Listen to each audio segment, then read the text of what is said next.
Karena ya fundraiser udah nggak bisa, fundraiser, orang yang nge-fundraisingin, orang yang investor maksud gue, itu udah nggak bisa dibohongin dengan cerita lu bagus doang. Tapi gini, kalau sekarang nggak bisa dibohongin, harusnya kan sebelumnya juga harusnya nggak bisa dibohongin juga dong. Harusnya mereka tahu ini. Mindsetnya yang berubah. Kalau dulu kan mikirnya mungkin kayak dulu mikirnya gue yakin gini, oh iya ini bisa mengubah masyarakat, suatu hari dia akan profit. Dia nggak pikirin apa, itu gampang diduplikat. Kompetitornya banyak. Gue kenal nih misalnya visi A gitu ya. Ini gue visi A.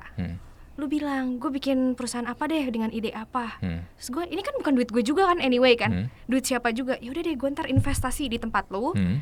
Ntar gue gaji gede. Ntar gajinya gue bagi 2. Kan sekarang kan aplikasi, yang penting asal punya aplikasi lu startup lah ya kan. Lu fundraising. Nah, menurut setelah ini kan apa? Nah, kalau itu tuh yang gue tuh nggak ngerti tuh, kadang-kadang lu cuma bikin aplikasi lu dibilang startup apa anjir. Itu beberapa ya penjual di platform e-commerce tuh kayak gitu, bukan e-commerce ya, tapi di e-commerce kayak mereka cara untuk nge-grab marketnya adalah dia jualan misalnya banyak nih, ada ini, ada satu yang dia bakar supaya tuh tokonya dia tuh laku, ada bintangnya gede. Dan itu harga yang ini itu jadi ngerusak market.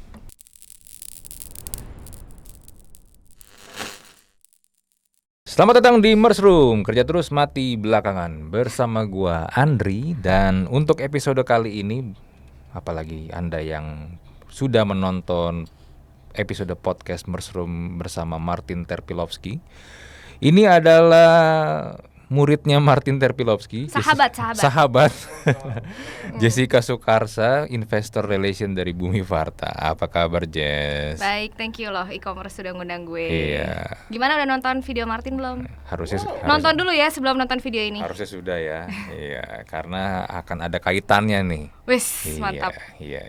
Jadi ini masih satu universe ya sama videonya Martin ya. Satu universe ya. Oke. Iya. Gimana? Pertanyaan gue sebenarnya simple aja sih. Apa Lu tuh? gimana ceritanya bisa kerja sama Martin Terpilovsky? Jadi gue itu sebelum kerja sama Martin, gue kerja di beberapa perusahaan lah. Ada sebagai investor relation juga. Oh, dari kecil lagi. Dari awal memang udah jadi investor relation. Jadi gue kuliah di Universitas Prasetya Mulia, jurusan gue finance. Terus gue lulus, gue kerja di Astra International. Gue bagian budgeting, planning, reporting. Abis itu gue dapet offering kerja di Mitra Keluarga, rumah sakit. Kayaknya mungkin kalau yang di Jakarta tahu ya. Penyakitan. Jangan dong. Oh, jangan. Nah, di rumah sakit itu gue jadi investor relation. Investor relation kalau kalian nggak tahu, sebagai background biasanya tuh kalau listed company yang sahamnya udah bisa diperjualbelikan di IDX atau BEI. Nah, ada beberapa institusi yang akan mau membeli saham perusahaan tersebut. Asset management, BPJS, kan mereka punya dana, reksadana, itu kan mereka punya dana tuh dikelola. Dananya kan sebagian tuh akan diinvestasikan ke saham. Jadi mereka akan membeli saham dalam jumlah yang sangat besar. Nah, gue itu sebagai jembatannya antara si orang-orang yang mau beli saham ini dengan perusahaan. Mereka kan kalau misalnya mau, katakanlah mau beli saham Mitra Keluarga 300M gitu, itu kan jumlahnya lumayan besar. Mereka nggak mungkin semata-mata, oke, gue beli sahamnya Mitra Keluarga tanpa gue tahu apa-apa nih Mitra Keluarga gimana gitu, atau perusahaan X lah. Nah, jadi mereka kan pengen tahu, kinerja perusahaannya seperti apa, kita punya targetnya mau gimana, planning kita ke depannya apa, hal-hal yang lebih internal, operasional, yang nggak bisa dilihat di laporan keuangan doang. Nah, mereka kan call sama gue, ya ngobrol ya, atau ketemu atau gimana, nanya-nanya. Begitu juga gue akan ngurusin, kalau misalnya lu tahu di sekuritas tuh ada sell side, orang yang bikin analis report. Nah, mereka itu biasanya kan bikin recommendation buy atau sell. Nah, mereka akan ngobrol sama gue tuh, perusahaan gue tuh kedepannya mau gimana, kinerjanya apa nih yang baru segala macam, buat mereka nanti bisa nganalisa nggak secara keuangan doang, tapi secara operasional kedepannya gimana. Jadi mereka bisa bikin recommendation buy sell-nya gitu. Nah, itu kerjaan gue. Nah, setelah gue di Mitra Keluarga, gue kerja di salah satu rumah sakit juga. Mereka itu mau IPO waktu itu. Aduh, ini kayak harus di-cut. Pokoknya di salah satu perusahaan mereka mau IPO. Jadi gue mau bantu mereka untuk IPO. Nah, setelah itu gue dapat beberapa tawaran kerja. beberapa startup juga nawarin gue. Ini harus di-cut ya kayaknya. Ya lu gak perlu sebut namanya sebenarnya, nggak apa-apa. Beberapa startup emang nawarin lu kerja. Oke. Dan ada beberapa yang listed company juga yang nawarin gue kerjaan. Nah, gue agak-agak kayak penasaran nih sama startup nih. Kayak teman-teman gue semua masuk startup, kok gue enggak? Iya. Kenapa lu nggak mau masuk startup tech company gitu? Karena dapetnya nggak startup. Dari awal kan gue kayak Astra itu udah established kan, go public. Mitra keluarga itu juga go public gitu. Nah ini kayak teman-teman gue kan masuknya kan ke beberapa startup yang sangat-sangat terkenal itu. Terus gue kayak kok nggak ada. Nah jadi gue penasaran nih, oh ada yang nawarin gue startup, oke. Nah tapi gue dari dulu itu emang agak sangsi dengan bisnis modelnya startup. Oh, nah, kan makanya gue bilang kan sebelum rekaman gue bilang lu tuh sebenarnya kalau ngomong udah kayak mirip Martin, tapi dia menyangkalnya karena gue udah pernah rekaman sama dia sebelumnya soalnya. Beberapa orang ngomong gitu tapi gue yakin gue berbeda dengan Martin. Yeah. Jadi memang beberapa kayak startup itu bisnis modelnya dari awal gue perhatiin kayak menarik tapi kok nggak menarik gitu. Menarik tapi nggak menarik tuh maksudnya gimana? Maksudnya apakah itu sustainable, long term segala macam seperti yang Martin bilang dan gue sangat setuju. Bisnis model apa yang lu kayak dari 1.000 yang berhasil cuma 1? 1.000 cuma 1. Ya, kompetisinya gila banget. Jadi kalau gue masuk gue takutnya ya ini bisnis bakal gagal deh. Ntar gue di lay off. Oh gitu. Takut. Nah, makanya gue memilihnya kerja sama Martin karena gue tahu bisnis modelnya itu berbeda daripada startup pada biasanya. Lo apply atau? Gue di reach out sih waktu itu. Oh lu di reach out? Iya, sama dia secara ini kapasitasnya. Kok nggak pernah apply kerja guys? Nggak ada yang bercanda. Martin udah melihat jiwanya. Yang lihat jiwa gue bukan Martin waktu itu, tim HR kebetulan, bukan Martin. Iya. Jadi waktu itu gue dipanggil lah interview sama Martin. Dan Martin tuh dari awal udah menjelaskan banget nih, dia tuh tahu bisnis modelnya startup, dia punya pemikiran sama gue. Gue berasa kayak dibaca pikiran sama Martin. Oh gitu. Kalau startup yang lain begini, kalau gue tuh enggak. Dia mau cara dia mau bikin bisnisnya itu berbeda lah sama startup kebanyakan yang rata-rata bakar duit gila-gilaan, bikin valuasi tinggi, bikin transaksinya banyak, tapi yang nggak ada profitnya nggak tahu udah sampai kapan. Iya. Sedangkan di tempat gue kerja sekarang Bumi Varta itu bisnis modelnya kita emang ya kayak slow but sure lah, lebih kayak pakem gitu. Kedepannya maunya gimana. Nah jadi gue yakin sama bisnis model ini, ini sepemikiran sama gue, makanya gue mau masuk situ. Oh gitu. Jadi panjang ya gue ngomong ya. Iya, kan nggak mungkin sebentar kalau gue bilang ngomong sama lu.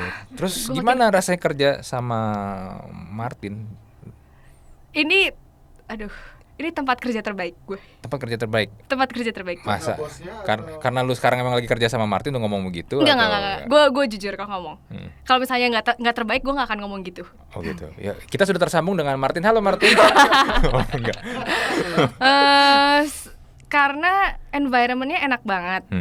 Jadi dan bos gue sendiri kan Martin, ataupun ada presidir gue sekarang Mintun, itu dua-duanya orangnya suportif. Jadi kalau misalnya lu pokoknya yang paling utama buat gue nih kenapa gue bilang tempat Bumi Varta terbaik itu karena environmentnya enak banget. Martin tuh sama sekali nggak bosi, sama sekali enggak. Dia kalau misalnya mungkin culture bule gue juga nggak tahu, tapi kalau dia minta tolong gue sesuatu tuh dia pakai minta tolong, dia nggak kayak nyuruh, tau nggak? Please help. Iya, dan kalau ngomong tuh selalu pakai thank you, dan dia kalau ngekritik orang tuh juga bahasanya halus. Gimana ya, jadi kayak bener-bener menghargai orang lain. Dan gue merasa kayak dibebaskan macam-macam sama dia. Jadi gue malah bisa mengeksplor lebih banyak. Dia sangat appreciate sama apa yang anak-anaknya lakuin buat dia. Dia juga bisa kasih fleksibilitas yang banyak buat semua employee-nya dia. Daripada menganggap kita employee, dia lebih menganggap kita tuh teman. Dan dia jiwa kepeduliannya sama kita tuh tinggi banget. Minggu lalu banget, teman kantor gue itu ada yang kena kecelakaan. Nah, dia tuh SIM-nya itu nggak ada. SIM nggak ada? Dia bawa motor, tapi dia sebenarnya nggak punya SIM motor, tau nggak? STNK-nya mati. Waduh. Jadi asuransi tuh nggak mau nanggung itu kecelakaan, but otomatis pakai duit pribadi dong. Nah, Martin tuh orang pertama yang ditelepon sama rumah sakitnya, gue nggak ngerti kenapa. Martin nggak ada posisinya lagi di Bali, lagi G20. Ditelepon, tapi Martin langsung karena lagi sibuk ngoper ke salah satu employee gue yang lain gitu, salah satu karyawan yang lain. Tapi Martin ngomong, pokoknya selamatkan dia at all cost, gitu. Gue yang bayar semua. Maksudnya kayak iya, kepedulian yang bos kayak gitu tuh jarang gue lihat, tau gak sih? Dan dia tuh orangnya sangat peduli banget. Gue pernah nyetirin dia nih ya, dia di sebelah gue. Dengan mobil Sirion lo ini? Betul. Terus pas gue ini ada orang jatuh, dia langsung suruh gue berhenti, dia langsung keluar, langsung nolongin tuh orang. Are you okay? Bener-bener dia apa ya, punya kepeduliannya tinggi lah, sama kemanusiaannya tinggi. Dan itu dia lakukan ke employee-nya dia. Fleksibilitas kita tinggi, dia percaya sama kita. Yang penting ya kita deliver aja ke dia. Dan, jadi kayak sebagai bos dia sangat amat baik. Dan secara company pun apa ya? Karena emang udah dibentuk dari atasnya begitu, semua jadi ke bawah-bawahnya juga bagus. Iya. Karena culture-nya dibentuk dari atas. Sangat kekeluargaan. Jadi gue sangat amat happy. Jadi gue berharap gue akan bekerja di sini selamanya kalau Martin nggak memecat gue. Ini bukan lagi sugar coating kan? Belum. Belum. Berarti ada sugar coatingnya nih. Nggak sugar coat lah. Iya. Jadi gimana, mau kerja di Bumi Varta? Ya kalau ada posisi menarik gaji 3 digit, ayo. Oh iya dong. Minta jantung ya. Oh iya dong. 3 digit ya. Ya 3 digit dong. Posisi gue terakhir tuh gede soalnya. Iya. Apa posisinya? Ya pokoknya ada lah. Wes. Martin bisa dipertimbangkan. Nah terus gini, lu kemarin pas lagi podcastnya Martin naik, lu juga nonton dong? Nonton dong. Kalau gua nggak nonton, gue dimarahin dong sama Martin. Nanti gue dipecat lagi. Iya, semua orang Bumi Varta diwajibkan nonton waktu itu. Jadi tontonan wajib. Sebenarnya harus, tapi sebenarnya kayak nggak semuanya nonton deh. Makanya gitu. Guys, ayo nonton ya. Gitu. Awas belum nonton. Karena mungkin kan bahasanya agak kayak manajemen bisnis, finance. Sedangkan perusahaan gue itu bukan di bidang itu, di bidangnya lebih ke IT. Jadi mungkin anak-anak IT dengerin Martin ngomong, aduh ngomong apa sih? Mungkin gitu. Jadi kayak mungkin membosankan buat mereka. Nggak paham sebenarnya. Tapi kalau gue nonton, kalau gue dibasmi. Oh gitu. Ya. Terus apa nih poin-poin yang menurut lu menarik yang ketika Martin? Yang paling menarik tuh yang di repost sama e-commerce tuh, yang kayak dari 1000 bisnis model macam apa, ada 1000 company yang bakal bertahan cuma satu. Itu yang paling menarik buat gue, kayak iya bener banget. Kayak dari misalnya ya e-commerce lagi, ya e-commerce gitu, dari segitu banyaknya kan pesaing-pesaingnya, nanti pasti yang bakal bertahan cuma satu. Itu kan kayak kejadian misalnya ya kalau di luar negeri mungkin ya kayak Alibaba, Amazon, cuma ada mereka kan pemain besarnya. Which is mungkin di Indonesia bakal jadi kayak gitu juga. Di Indonesia bakal kayak gitu? Menurut gue sih pasti. Kalau ini yang gue mungkin agak-agak nggak gitu sama pendapatnya sama Martin. Kalau Martin bilang kan kayak bisnis model kayak gitu tidak akan works, tidak akan apa. Bener sih, memang kayak dari 1000 mungkin cuma yang bertahan satu. Tapi pasti menurut gue pasti ada satu yang bertahan. Menurut gue dari nggak tahu siapa, tapi pasti ada satu. Karena kalau ngelihat dari segi bisnis emang buruk, tapi kalau kita ngelihat dari apa ya, kebiasaan manusia sekarang habit udah berubah. Kenapa mereka harus bakar duit di awalnya? Itu adalah untuk ngubah habit. Menurut gua. Ngubah habit itu yang susah. 280 juta umat manusia di Indonesia, lu ubah gimana caranya? Dan sekarang itu udah berubah. Udah ke arah sana banget. Kalau lu enggak ada platform-platform itu, gue yakin lu juga sekarang juga kesulitan kan? Kayak banyak orang udah benar-benar mengandalkan itu banget. Jadi nggak mungkin juga nggak ada. Pasti ada satu yang bertahan, which is gue nggak tahu siapa. Nah kalau Martin tuh selalu kalau gue ngomong kayak gitu dia, ya nggak tahu sih, ya mungkin aja, tapi nggak tahu sih, gitu. Kayak dia masih agak menolak, masa sih dia yang bertahan gitu. Kalau secara bisnis kan soalnya buruk banget. Memang kayaknya itu kayak long term game banget lah. Memang lu harus investnya gila-gilaan untuk ngubah habit masyarakat, untuk investnya banyak, untuk bakar duit, untuk ngelawan 1000 company yang lain. Baru lu bisa.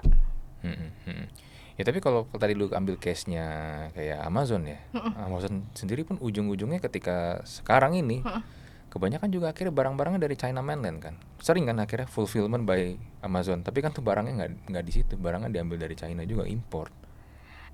Ya iya sih, but anyway platform itu bertahan kan? Iya bertahan memang. Dan itu cuma satu. Dan maksudnya walaupun profitnya nggak gede, Amazon dari situ cuma dapat. Dia gedenya kan sebenarnya dari AWS-nya ya. Iya sih, jualan cloud ya. Iya, itu setahu gue gedenya gitu. Tapi sebenarnya Amazonnya kalau dulu kayaknya kalau di zaman di US itu kayaknya belum ada kompetitornya juga sih ya. Mungkin juga ada tapi kita mungkin nggak dengar. Iya mungkin ya. Paling dekat ya eBay lah paling kan kalau marketplace gitu. Walaupun akhirnya mungkin dia ngambil dari tempat lain, terus Shopee kan juga kayak gitu sekarang. Banyak kadang-kadang yang ngambil dari tempat lain juga. Import juga kan. Tapi si Amazon itu bisa bertahan. Jadi pasti sih di Indonesia juga bertahan. Dan gue ngelihatnya sih beberapa platform-platform itu udah mulai kayak mengurangi diskon dan mulai ngambilin biaya-biaya. Misalnya nih lu mau check out, ada biaya admin ya tuh 1000 keluar, biasanya nggak ada. Iya. Kayak udah mulai ngambil sesuatu lah. Nah, dan gue ngelihatnya orang-orang udah terbiasa nih sama platform ini. Kayak kalau disuruh pindah lagi, udah nggak mau. Kalau dulu kita masih nyari nih yang mana. Sekarang nih baik penjual atau pembeli, kayaknya aduh gue udah capek pindah. Udah ini aja udah paling nyaman. Dia barangnya paling banyak, terus penjualnya udah paling banyak di situ, dan gue udah adanya itu gitu, udah terbiasanya itu, ya udah. Apalagi kalau misalnya kita anak muda mungkin tadinya ganti. Nah sekarang nih yang tua-tua udah pakai nih satu, yang udah direkomendasiin sama anak muda, udah pakai ini aja. Kalau orang tua mau ganti, itu pasti lebih susah. Jadi pasti ada satu bertahan. Menurut gue, kalau Martin mungkin tidak setuju. Ternyata ada ini ya, perbedaan pendapat nih antara lu dan Martin di sini. Ya, ada. Ya. Kadang-kadang lah. Kadang-kadang ya, walaupun akhirnya tetap ya kita temen lah ya kan, tetap Kan gue bawahannya dia ya, gue butuh Iya, digaji. Iya. Bener. Nah tadi kan lu bilang bakar-bakar duit, berarti kan mengincar grow first, bukan profit first kan sebenarnya kan. Nah tapi Kalau menurut gue bukan grow yang dia, ya grow secara kan, tapi sebenarnya lebih kayak mengubah habitnya masyarakat itu. Kalau startup itu kan kenapa disebut startup? Karena dia bawa teknologi baru kan. Kalau misalnya gue bangun rumah sakit itu kan namanya gue bukan startup dong, meskipun ini rumah sakit baru. Karena itu kan teknologi ya rumah sakit ya, maksudnya bisnis rumah sakit udah ada. Ini kenapa disebut startup kan karena dia teknologi baru. Yang susah itu adalah mengubah habit masyarakatnya, dan dia itu B2C. Kalau yang kita sebut startup ini kan B2C, berarti itu kan customernya di Indonesia 280 juta umat gitu. Nah itu yang susah. Jadi bakar duit di awal itu adalah untuk mengubah habitnya dulu. Dan tapi gini, ketika mereka bakar duit di awal dan akhirnya, contohnya kayak sekarang deh, mereka belum bisa lebih tepatnya make profit nih, dan akhirnya lay off. Gara-gara itu kah? Oh, apa gara-gara apa? Ya gara-gara bakar duit itu. Ada beberapa faktor gue bilang ya. Ya gara-gara bakar duit udah pasti. Dan kayak kadang-kadang mungkin ya dalam segi operasionalnya mereka nggak efektif lah. Kayak nggak efektif. Misalnya kadang-kadang hire karyawan dengan gaji yang gila-gilaan. Itu kan banyak. Gaji gila-gilaan ya? Yang gue denger sih gitu sih, startup tuh gajinya pada gila-gilaan gitu. Padahal sebenarnya kayaknya kalau di pasaran tuh nggak segitu. Itu tuh juga jadi kayak salah satu bottleneck di perusahaan gua. Ada beberapa orang karyawan yang dia keluar karena dia di hijack sama startup yang lain yang berani bayarnya gede, karena mereka berani bayar duit. Menurut gua yang hal kayak gitu justru sebenarnya nggak perlu. Lu kayak bakar-bakar buang-buang duit malah cuma buat gaji karyawan ya. Kalau lu bakar duitnya untuk bisnis lu supaya nge-grab market, ngubah habit, ya itu memang sesuatu yang harus lu lakukan sebagai startup. Itu memang yang usaha lu kan, itu yang resiko yang lu pilih. Lu memilih untuk menjadi di antara 1000 itu, lu pengen jadi menang, ya itu yang lu pengen lu lakukan adalah ngubah habit masyarakat. Tapi kalau untuk lu harus ngegaji karyawan sampai segila-gila itu, buat apa? Orang itu malah jadi kayak belum tentu orang itu jadi kayak malah take it for granted gak sih? Iya. Dan belum tentu juga sebenarnya skill dia, kemampuan dia sesuai dengan jumlah gaji yang dia dapat ya. Dan rusak harga pasar gitu. Misalnya katakanlah pekerjaan sebagai investor relation deh. Mungkin kalau misalnya di perusahaan-perusahaan biasa gitu, katakanlah di perusahaan established lah, misalnya gajinya 5 juta misalnya. Tapi mereka bayar 8 juta, ini kayak ngerusak market. Tapi kok gini, lu kalau misalnya ada tawaran kayak begitu, misalnya gaji lu di double atau di triple, lu gak tergoda? Oh money. Tergoda lah, menurut lo aja duit segalanya. Enggak deh. Tergoda lah pasti. Tapi ya tergantung juga kan. Ada Martin yang mencegah. Martin gak akan bisa. Ya ada beberapa kan karyawan yang seperti itu ya. Ya kita sih berusaha untuk nge-keep karyawan yang sebisa kita. Cuma kita juga gak mau bakar-bakar duit buat kayak karyawan yang dimana dia gak sesuai dengan apa yang dia bisa. Maksudnya dia bisanya segini, kita bayarnya masa overnya jauh gitu. Gak mungkin dong. Kita gak mau seperti mereka. Itu menurut kita tuh gak efisien sama sekali. Nah kalau gue sendiri sebagai karyawan, terus gue ditawarin, ya gue mau. Tapi nggak cuma itu doang faktor penting dalam sebuah kerjaan menurut gua. Bos lu tuh penting, environment lu penting, dan kayak ke sustainable business lu itu penting. Makanya kalau kenapa orang banyak yang mau, beberapa orang nih ya yang gue tahu udah kerja di startup, dia mau pindahnya, gue nggak mau di startup lagi, gue mau yang di publish listed, apa sih yang udah established company. Karena mereka bisa menemukan stabilitas di situ. Stabilitas ya. Iya. Biasanya kalau misalnya yang startup itu kan dia memang cepet gitu grow-nya kan. Jadi memang gak ada stabilnya. Nggak yang biasa aja. Masih menemukan patternnya yang paling sesuai itu apa. Nah, apakah kayak gue cocok dengan semua yang terlalu rush dan terlalu busy kayak gitu? Belum tentu juga. Oke. Nah kalau lu sendiri nih melihat perkembangan tech industry di Indonesia ya, menurut lu setelah startup ini the next big thing untuk tech nih apa menurut lo kira-kira nih? Kan sekarang kan aplikasi, yang penting asal punya aplikasi lu startup lah ya kan, lu fundraising. Nah menurut setelah ini kan apa Nah nih? kalau itu tuh yang gue tuh nggak ngerti tuh, kadang-kadang lu cuma bikin aplikasi lu dibilang startup. Apa anjir? Jadi apa dong? Apa nih menurut lu? Ya nih? harusnya yang lu benar-benar punya intellectual property apa sih, kayak apa sih, ada sesuatu yang ya software lu tuh nggak gampang diduplicate orang gitu. Nggak cuma dengan lu kayak bikin aplikasi beres gitu. Itu sesuatu yang emang apa sih bahasanya, ada asetnya gitu loh. Sebagai IT-nya, bukan cuma bikin sesuatu yang bisa diduplicate orang, yang gampang di-copy. Tapi ini berbeda dari yang lain, yang emang susah di-build gitu. Ada kayak coding-codingan di belakang yang sangat sulit gitu. Menurut gua itu harusnya yang menjadi kayak oh ya teknologi baru. Ada tuh banyak tuh beberapa perusahaan tuh dia menyebutkan startup, terus gua kayak startupnya di mana dia ya? Iya juga sih. Asal ada aplikasi dibilangnya gua tech company Iya, nih. iya, gua itu startup, kayak ya. apa teknologi baru yang lu munculkan gitu. Harusnya lu ada teknologi baru yang emang lu munculkan, yang itu mungkin susah dibikin orang, yang emang ada asetnya. Ini tuh apa sih, gue juga gak ngerti lah yang IT-ITan yang sulit. Oh kalau orang IT lihat oh iya sih pinter sih nih, ini susah sih dibikinnya. Gitu. Jadi misalnya kalau ada yang bisnis nih restoran jual nasi ayam gitu ya kan, nasi sama ayam, terus dibikin aplikasi, terus dia bilang startup. Itu bukan. bagi gue tuh nggak jelas banget sumpah. Intinya sebenarnya dia cuma bisnisnya adalah restoran ayam. Kalau kan, dia bikin ayam, aplikasi nggak masalah, tapi lu jangan bilang diri lu startup gitu loh dengan lu bikin aplikasi dengan restoran lu gitu. Iya, atau kalau enggak misalnya pecel lele di depan, dia buka tendaan tapi dia bikin aplikasi tuh startup tuh pecel lelenya tuh. Ah itu yang aneh tuh. Enggak lah. Enggak kan? Enggak lah. Aneh itu bagi gua. Ya, mungkin karena tren doang aja kali, startup. Iya memang sempat jadi a thing gak sih? Tapi kan sekarang kan bubble-nya udah lumayan pecah. Kemarin kan ya beberapa bulan lalu ya bubble-nya pecah segala macem. Udah pada duit yang udah digelontorin buat si startup ini kan mulai ditahan. Jadi gue rasa untuk venture capital mereka juga kayaknya sekarang lebih picky untuk milih startup mana yang harus gue masukin, yang punya benar-benar real teknologi lah, bukannya sembarang cuma bikin aplikasi gitu. Iya.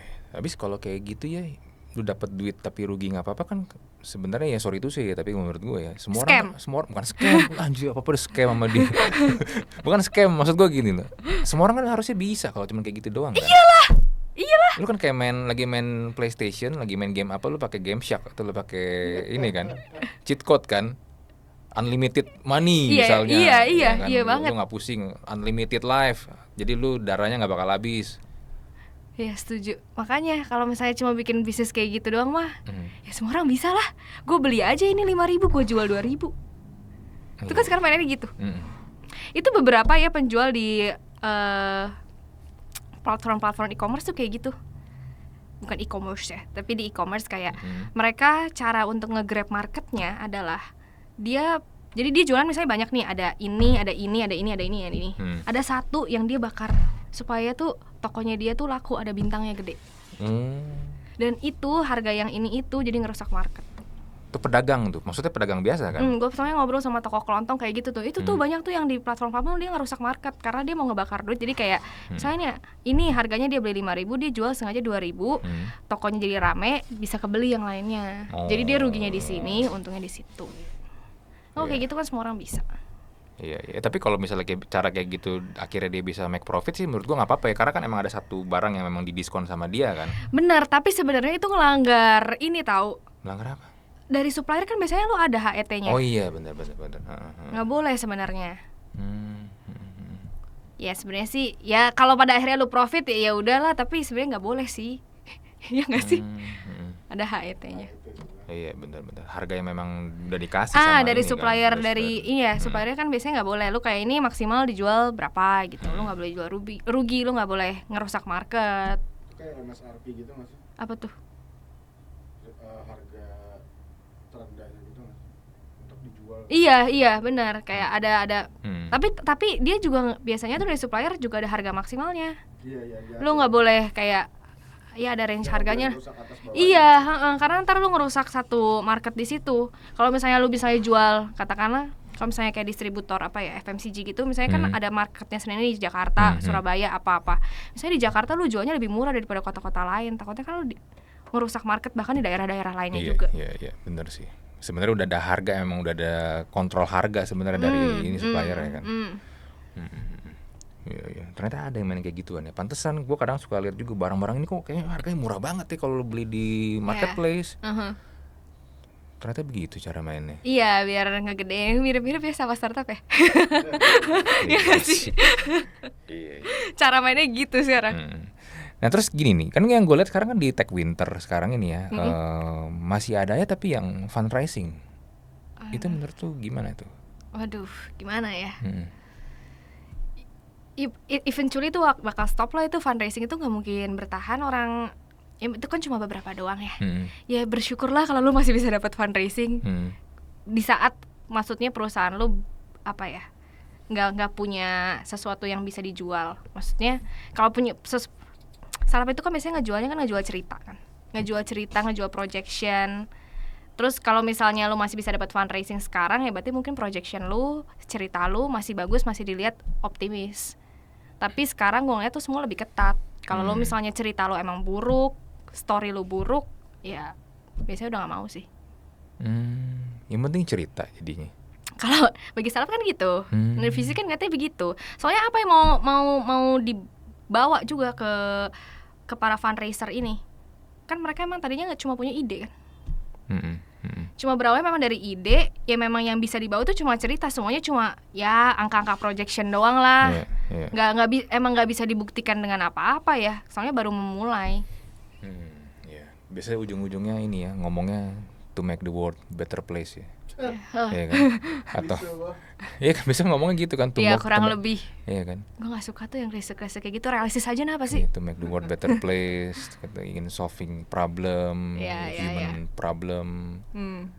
Iya kayak gitu-gitu. Iya sih sebenarnya. Yang penting punya cerita yang bagus ya. Iya, tapi kayaknya mereka pun juga sekarang ya fundraiser udah nggak bisa fundraiser, orang yang nge-fundraisingin, orang yang investor maksud gue, itu udah nggak bisa dibohongin dengan cerita lu bagus doang. Tapi gini, kalau sekarang nggak bisa dibohongin, harusnya kan sebelumnya juga harusnya nggak bisa dibohongin juga dong. Harusnya mereka tahu ini mindsetnya yang berubah. Kalau dulu kan mikirnya mungkin kayak dulu mikirnya gue yakin gini, oh iya ini bisa mengubah masyarakat, suatu hari dia akan profit. Dia nggak pikirin apa, itu gampang diduplicate. Kompetitornya banyak. Jadi sebenarnya secara cerita emang bagus. Maksudnya secara apa yang dilakukan sama startup ini emang bisa mengubah kita. Emang banyak marketnya yang bisa lu ambil gitu.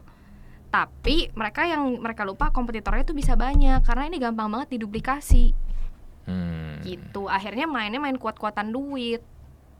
Dan memang itu yang terjadi kan, main kuat-kuatan siapa yang di belakangnya. Semakin lo bisa kuat duitnya banyak, lo yang bakal bertahan. Iya. Jadi ini ya, teringat dulu kalau ke ITC Mangga 2 ya, satu blok jualannya sama semua. Pasar persaingan sempurna. Iya, bener pasar persaingan sempurna. Betul. Ya kan. Barangnya rata-rata ambil dari Bangkok tuh, ya kan, Platinum Mall, ya kan, terus dibawa keteng sendiri tuh ke sini. Taichan nggak sih? Iya gitu. Terus akhirnya mereka jualan di Mangga 2 ya paling harga beda-beda 5.000, 2.000 doang antar toko, tapi barang sama. Iya betul. Kayak gitu kan? Yes. Tapi sebenarnya kalau yang itu kan tapi nggak ada idenya. Ini tuh bedanya startup ada idenya bagus. Idenya bagus lah. Idenya oke. Cuma secara bisnisnya itu yang nggak oke. Kenapa nggak oke? Itu yang dibilang Martin, dari 1.000 cuma 1 yang bertahan. Pasti cuma 1. Ceritanya nggak menarik ya. Orang makin lama kita lihat juga ya. Misalnya tadinya dulu misalnya kalau lo mau nganter ini kan apa sih, ojek online gitu tadinya ada banyak. Atau delivery apa gitu ya. Banyak. Sekarang kan udah makin lama makin dikit, udah pada berguguran tuh satu-satu. Duitnya nggak kuat. Kuat-kuatan diskon lah. Iya sih, bener. Ya. Jadi menurut lu kedepannya nih fundraising gini bakal nggak banyak lagi, bakal ya mungkin gue nggak bisa bilang stop sama sekali ya, mungkin akan ada tapi ya sangat. Pasti tetap ada sih. Cuma kan mereka ini kan yang si investornya ini sekarang udah sadar bahwa banyak yang duit mereka gelontorin buat si startup A, B, C, D, E, F, G, banyak yang kolaps. Duitnya kan itu duit investor, duit orang beneran. Itu mereka harus pertanggungjawabkan loh. Sekarang mereka udah pasti kan udah dikecam sama investor-investornya. Itu duit gue mana? gue kasih ke A B C D E F G segini banyak, kenapa yang balik ke gue cuma returnnya nggak ada, bahkan minusnya jauh. Nah mereka pasti jadi harus oh ya kita nih salah strategi atau gimana. Tadi mereka ngelihat visi lain melakukan hal sama, oh berarti gue udah melakukan hal yang benar. Padahal enggak, semuanya salah. Gue mau nanya deh, kalau gitu perannya bisnis analis itu gimana tuh dari si visinya? Itu kan harusnya dia menganalisa dong. Iya harusnya. Itu gimana? Ya itu dipecatin nggak? Gitu. Pertanyaan gue dari situ sih. Oke, maksudnya si kantornya startup yang mungkin bisa beralasan seperti itu. Tapi kan di dalam visinya itu biasanya ada bisnis analis kan. Bener. Dia yang ngecekin gimana nih ke depannya gitu loh. Jadi dia pasti kenal lah sama atasan-atasannya itu. Berarti lu nggak bisa ngomong gitu ya. Karena bisnis analis itu kan biasanya kan cuma di level mana ada atasannya yang foundernya aja atau enggak si presidennya aja setuju. Iya. Kalau Kata kata Martin karena temen gitu. Ya udah akhirnya. Itu kalau menurut gue ya banyak scam tahu yang kayak gitu-gitu. Masa? Jadi gue kenal nih misalnya visi A gitu ya. Ini gue visi A. Lu bilang gue bikin perusahaan apa deh dengan ide apa. Terus gue ini kan bukan duit gue juga kan anyway kan. Duit siapa juga. Ya udah deh gue ntar investasi di tempat lu. Ntar gue gaji gede. Ntar gajinya gue bagi 2. Ada yang kayak gitu emang? Nggak tahu. Oke, nih last question aja nih. Kan kemarin kan baru ada yang IPO ya. Yang mana tuh? Yang warna biru lah. Lu ngikutin nggak, dan dari point of view lu gimana menurut lu yang terakhir kali Jujur IPO gue ini? nggak gitu ngikutin. Ada beberapa orang yang bilang sih oke ya. Gue nggak gitu ngikutin. Cuma kalau dari gue kayak gue tidak mau menyentuh yang kayak gitu-gitu. Kenapa tuh? Kan bisnis modelnya nggak sesuai sama apa yang yang lu percaya. Iya. Yang lu ini. Kalau menurut gue lu untuk mencapai sustainability lu pasti harus profit. Kalau lu nggak profit lu nggak bakal sustainable. Gimana caranya? Ya bagi gue yang kayak gitu, walaupun nanti gue bilang akan ada satu yang bertahan, gue nggak tahu siapa. Jadi gue nggak mau ngambil risk lah. Cuma katanya di belakang itu ya punya planning yang bagus sih mereka. Yang baru IPO itu. Tapi nggak tahu. Kalau gue sih belum mau menyentuh sampai udah mulai kelihatan jelas nih kira-kira siapa. Gue baru mau deh invest. Kalau sekarang gue nggak mau nyentuh deh yang kayak gitu-gitu. Iya. Oke. Ntar ARB tiap hari lagi gue. ARB tiap hari, iya sih. ARB tiap hari mah ya udahlah. Lu spot jantung tiap hari berarti. Bener-bener. Atau ini kali ya, mungkin kita mending invest ke restoran bakmi apa gitu, ya kan, bakmi Ayung gitu yang mungkin lebih profitable kali ya. Ya mungkin. Kemarin gue sempet ada apa ya, ditawarin kerja sama perusahaan. Dia startup juga loh. Dan dia nggak planning IPO bahkan, karena dia udah profit. Dia mau nge-keep buat diri sendiri aja. Itu kan beberapa perusahaan yang sangat gigantis. Lu kalau tahu orang nomor 1 terkaya di dunia itu di Indonesia, kan perusahaannya nggak IPO juga. Ya mungkin dia mau nge-keep buat dia sendiri. Malah jadi kayak kadang-kadang perusahaan-perusahaan kayak gitu nggak butuh investor, nggak butuh ada orang yang beli gitu sahamnya. Orang dia mau nge-keep sendiri. Ya, sebenarnya kan IPO itu kan salah satu tujuannya adalah ingin menambah capital duit kan, baru betul. Ya, ada ya mungkin ada kepentingan lain sih, tapi kan inisialnya harusnya itu. Iya, tapi kalau misal dia merasa nggak butuh ya udah ngapain. Jadi kalau mau kayak investasi di Bakmi Ayung ya belum tentu mereka mau nerima investor lu, kayak buat apa, gue udah cukup gitu. Iya, gue udah profit, buat apa ntar gue bagi-bagi profit ke lu. Kata Ko Ayung, gue udah happy, gue sebulan 500 juta, ngapain gue bagi-bagi ke lu ya. Iya. Ya beneran kan ada restoran bakmi omsetnya segitu cuy. Beda kan kalau sama startup ini, yang kita maksud ini, itu kan mereka mungkin duitnya dari investornya udah habis, mereka udah nggak tahu duit dari mana. Ya mereka harus kayak gitu, ngambil duit baru, duit lagi buat capitalnya mereka. Ada yang ngambil begitu dia IPO dia bisa bertahan sampai 10 tahun, ada yang IPO cuma bisa bertahan 1 tahun lagi. Waduh, deg-deg dah gue jadi dia. Investor udah nggak mau naruh duit, udah nggak ada duitnya, ya dia harus IPO. Belum lagi ada yang juga mau exit strateginya, karena udah ngerasa sebenarnya dia tahu nih perusahaan ini tidak akan laku gitu, perusahaan ini akan bangkrut, gue mau exit dulu. Iya. Duit investor-investor yang masuk ke startup kayak gitu emang ada yang balik ke mereka? Nggak ada kan, harus IPO dulu. Iya, karena sebenarnya kalau baru secara kertas doang ya itu untungnya. Kecuali mereka mau cash out di tengah jalan, itu lain cerita kan. Iya. Iya. Oke, menarik kan. Bener kan? Ini versi ceweknya Martin Terpilovsky ini. Kayaknya enggak kan guys, coba komentar. Kayaknya enggak deh. Enggak. Iya, bener. Nah, terus sekarang lu sekarang di Bumi Varta, lu kan apa investor relation. Emang agak beda kerjanya kalau misalnya di startup sama di listed company. Kalau di listed company kan memang sahamnya udah dijual di publik, lu bisa beli secara bebas kan lewat ya iPod kayak apa gitu, Mirai. Kalau ini ya memang ya incerannya ya kayak investor ya private ke nggak lewat bursa gitu. Ya ada yang mau invest, beberapa investornya Bumi Varta itu ya jadi gue yang handle gitu. Gue yang update ke mereka, report. Kalau ada investor baru gue yang ngurusin gitu. Tapi memang bukan lewat bursa. Ya kurang lebih mirip lah, cuma bedanya nggak lewat bursa aja. Dan pemainnya biasanya nggak terlalu besar. Kalau misalnya private equity itu mereka duitnya tuh minimalnya tuh tiket size-nya harus gede. Minimum gue investasi ke perusahaan tuh katakanlah berapa ratus M. Kalau misalnya VC itu kan biasanya kecil-kecil juga bisa. Makanya startup itu ngincernya biasanya VC dulu, baru PE. Kalau dia udah agak gedean baru bisa PE. Kalau yang listed company itu banyak PE atau ya asset management yang gede-gede. Karena sekali investasi ya mereka bisa terima duit sebesar itu. Kalau yang kayak startup biasanya belum bisa. Jadi rata-rata ya investor private, mungkin ada VC misalnya yang tertarik ya mungkin gua ngobrol gitu. Sampai sekarang sih belum ada sih VC. Belum ada ya? Belum. Tapi gua sih Bumi Varta tidak menutup. Ya kita mah membuka aja kalau misalnya lo tertarik ya oke gitu. Sesuai dengan visinya kita ya oke. Ya. Satu pertanyaan terakhir aja sih, kan Martin kan sempat bahas juga waktu itu ya tentang bisnis model startup ya. Gimana nih menurut lo nih tentang bisnis model startup sekarang ini? Ya nggak bagus. Jawabannya straight to the point banget sih lo.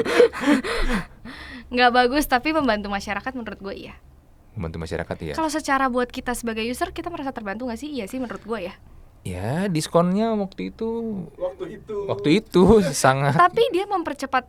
Oke, kalau dari zaman dulu sampai zaman sekarang, perkembangan yang selalu kita lakukan adalah manusia itu pengen semua lebih instan. Udah pasti itu. Dia menginstankan sesuatu itu, mempercepat sesuatu, mempercepat proses kita lah untuk misalnya kita mendapatkan makanan, mendapatkan barang, mempermudah kita. Jadi buat user itu oke. Secara bisnis not oke. Karena ya benar kata Martin, dari 1000 cuma bakal satu yang bertahan. Nah, tapi kalau lu bisa menjadi satunya itu, gue rasa ya lu akan oke ke depannya. Oke, nih. Kuat-kuatan lah. Tapi lo harus menjadi satunya itu tuh. Iya. 999-nya ya udah bye-bye, dadah. Iya. Ini pas lagi kita recording Martin WA gue nih. Oh iya. Apa dia bilang gue cari masalah gak gitu? Bukan. Dia mengomentari tentang kejadian di FTX nih. Dia bilang gini, speechless when megalomania meets insanity.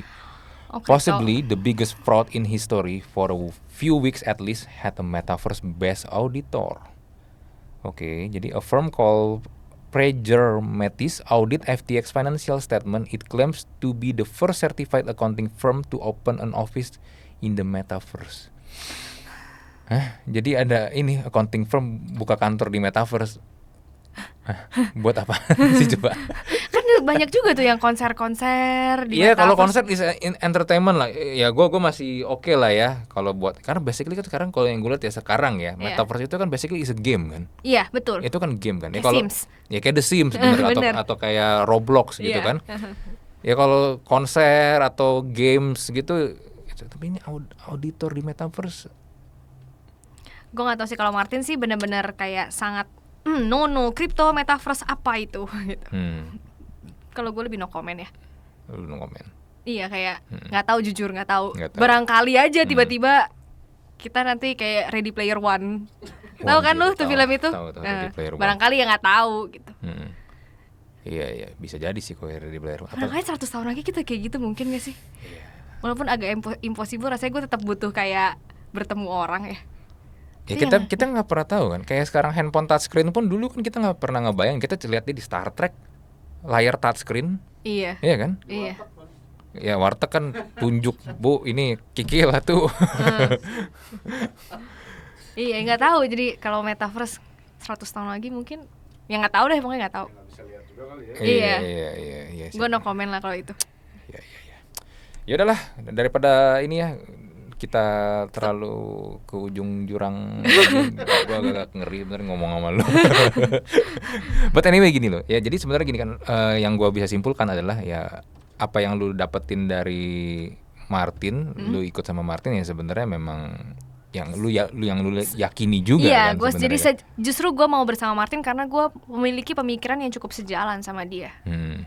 Cara gue ngelihat startup dan bisnis ekonomi itu lumayan sejalan, makanya gue memutuskan mau sama dia. Gitu. Iya. Dan kata lu lingkungan kerjanya menyenangkan. Tapi itu gue nggak pernah lihat itu di awalnya kan. Gue cuma lihat visionnya dia, maksudnya cara pemikirannya sama. Pas gue masuk happily, gue ternyata maksudnya beruntungnya lingkungan kerjanya enak banget. Gitu. Ya siapa tahu habis ini episode naik, ini lagi searching untuk keyword karir di Bumi Iya, Varta. boleh banget kerja di Bumi Varta, kalian akan bertemu gue dan kita akan main bersama. Ya udahlah, gue close ya untuk Mers Room episode kali ini. Thank you banget ya Jess buat ngobrol-ngobrol ya. Thank you e-commerce, Ya, Om Andri. kita jumpa lagi di Mers Room episode berikutnya. Bye. Bye.